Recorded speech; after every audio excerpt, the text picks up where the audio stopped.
Hello friends, हमारे YouTube channel में आपका स्वागत है। इस वीडियो में हम सभी प्रतियोगी परीक्षाओं में पूछे जाने वाले प्रश्न को लेकर के आए हैं और ये फिजिक्स के बहुत ही महत्वपूर्ण प्रश्न हैं। अगर ये वीडियो आपको अच्छा लगता है तो चैनल को लाइक और सब्सक्राइब अवश्य कर दें। तो चलिए वीडियो को आगे बढ़ाते हैं और देखते हैं फिजिक्स के महत्वपूर्ण क्वेश्चन। तो आर्द्रता किस उपकरण से मापी जाती है या नापी जाती है? तो आर्द्रता मापने वाले जो उपकरण हैं, तो इसका ऑप्शन है हाइड्रोमीटर, हाइग्रोमीटर, पायरोमीटर, लेक्टोमीटर। उपयुक्त में से कोई नहीं, उपयुक्त में से एक से अधिक। तो इस क्वेश्चन का आंसर हो जाएगा बी नंबर।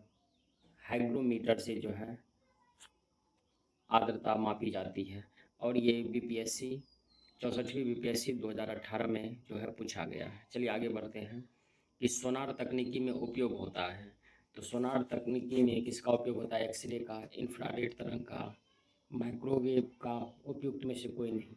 तो इसका आंसर हो जाएगा डी नंबर, उपयुक्त में से कोई नहीं, क्योंकि सोनार जो तकनीकी होता है उसमें सोनार तकनीकी जो होता है उसमें अल्ट्रासोनिक तरंग का उपयोग किया जाता है। तो इसका ऑप्शन में तो है नहीं, तो इसका डी नंबर हो जाएगा कोई नहीं। निम्नलिखित में से कौन सा सही सुमेलित नहीं है? तो इसमें सुमेलित करना है कि वोल्ट मीटर से विभवांतर को मापा जाता है, एमीटर विद्युत धारा, पोटेशियम विद्युत वाहक बल और गैल्वेनोमीटर विद्युत प्रतिरोध। और इन नंबर ऑप्शन है उपयुक्त में से कोई नहीं, उपयुक्त में से एक से अधिक। तो इसका जो सुमेलित हो जाएगा डी नंबर। तो गैल्वेनोमीटर से जो है गैल्वेनोमीटर से जो विद्युत प्रतिरोध को नहीं मापा जाता है, तो गैल्वेनोमीटर से विद्युत धारा को मापा जाता है। तो चलिए आगे बढ़ते हैं। विद्युत धारा निम्न में से किस उपकरण से मापी जाती है? तो विद्युत धारा किस उपकरण से मापी जाती है? वोल्टमीटर से, एमीटर से, वोल्टामीटर से, पोटेशियोमीटर से, पोटेंशियोमीटर से। उपयुक्त में से कोई नहीं, उपयुक्त में से एक से अधिक। तो इसका आंसर हो जाएगा बी नंबर, एमीटर से मापा जाता है।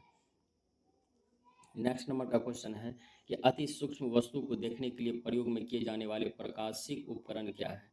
Microscope, electroscope, spectroscope, stethoscope. उपयुक्त में से कोई नहीं। तो अति सूक्ष्म वस्तु को जो मापने के लिए उपयोग किया जाता है, माइक्रोस्कोप का उपयोग किया जाता है। ऑडियोमीटर क्या मापता है? ऊंचाई को, वायुमंडलीय दाब को, हृदय गति को, ध्वनि की तीव्रता को। उपयुक्त में से कोई नहीं, उपयुक्त में से एक से अधिक। तो ऑडियोमीटर से जो है इसका आंसर इन नंबर हो जाएगा, उपयुक्त में से कोई नहीं। ऑडियोमीटर एक चिकित्सीय उपकरण है जिसका मुख्य कार्य किसी व्यक्ति की सुनने की क्षमता का परीक्षण करना होता है। तो चलिए आगे बढ़ते हैं। घड़ी में समय मापा जाता है क्वार्ट्ज क्रिस्टल में, हीरा क्रिस्टल में, शीशा द्वारा, इस्पात द्वारा। तो घड़ी में समय मापा जाता है क्वार्ट्ज क्रिस्टल द्वारा। इसका आंसर ए हो जाएगा। नेक्स्ट नंबर का सवाल है कि एक जिप्टो बराबर होता है, एक फेम्टो बराबर होता है। तो ये इस ऑप्शन में एरर है, तो चलिए इसको छोड़ ही देते हैं, आगे बढ़ते हैं। एक माइक्रोन बराबर होता है। तो एक माइक्रोन बराबर कितना होता है? 1/10 मिलीमीटर, 1/100 मिलीमीटर, 1000 मिलीमीटर, 1/10,000 मिलीमीटर। तो एक माइक्रोन बराबर जो होता है 1/1000 मिलीमीटर होता है। इसका आंसर सी हो जाएगा। चलिए आगे बढ़ते हैं। 1 किलोमीटर दूरी का तात्पर्य है किससे? तो 100 मीटर से, 1000 सेंटीमीटर से, 1000 मीटर से, 100 सेंटीमीटर से। 1 किलोमीटर बराबर 1000 मीटर होता है, जो कि 45वीं बीपीएससी 2001 में पूछा गया सवाल है। 1 पिकोग्राम बराबर होता है। तो 1 पिकोग्राम बराबर इसका आंसर हो जाएगा, इसमें भी एरर है लेकिन इसका आंसर हम बता दे रहे हैं इसमें। इसका आंसर जो है सी नंबर ऑप्शन जो है इसमें होता है, यानी कि 1 पिकोमीटर बराबर जो है 10⁻⁻12 ग्राम के बराबर होता है। चलिए आगे बढ़ते हैं। पेंडुलम घड़ी की समयावधि होती है। तो पेंडुलम घड़ी में जो समयावधि होती है 1 सेकेंड, 2 सेकेंड, एक 1.5 सेकेंड, 1 आवर, ई नंबर ऑप्शन है। उपयुक्त में से कोई नहीं, उपयुक्त में से एक से अधिक। तो 13 का आंसर हो जाएगा कि पेंडुलम समयावधि में जो है घड़ी की समयावधि की जो काल होती है वो 2 सेकेंड होती है। तो इसका आंसर बी नंबर हो जाएगा। चलिए आगे बढ़ते हैं। मुक्त रूप से गिरते हुए पिंड की स्थितिज ऊर्जा लगातार कम होती जाती है, यह कथन है। ऊर्जा संरक्षण सिद्धांत का उल्लंघन। ऊर्जा संरक्षण सिद्धांत का उल्लंघन नहीं है। गुरुत्वाकर्षण बल का उल्लंघन है। गुरुत्वाकर्षण बल का उल्लंघन नहीं है। तो मुक्त रूप से जो गिरते हुए पिंड की स्थितिज ऊर्जा लगातार कम होती जाती है, इसका जो कारण है, इसके कारण में आंसर जो है बी और डी दोनों सही हो जाएगा। बी और डी। ऊर्जा संरक्षण सिद्धांत का उल्लंघन नहीं होता है, गुरुत्वाकर्षण बल का उल्लंघन नहीं होता है, दोनों ऑप्शन हो जाएगा इसका। निम्नलिखित में कौन सा न्यूटन की गति के तीसरे नियम का उपयोग करता है? तीरंदाजी, अंतरिक्ष रॉकेट,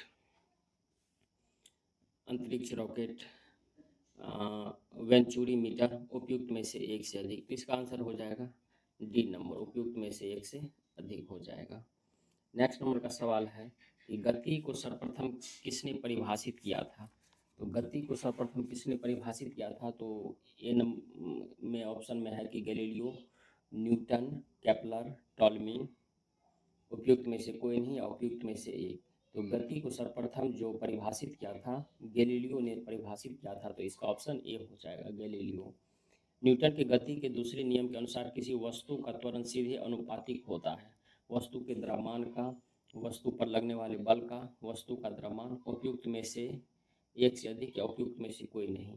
तो न्यूटन की गति का जो दूसरा नियम के अनुसार होता है, किसी वस्तु का त्वरण सीधे अनुपातिक होता है वस्तु पर लगने वाले बल का। तो इसका आंसर बी नंबर हो जाएगा।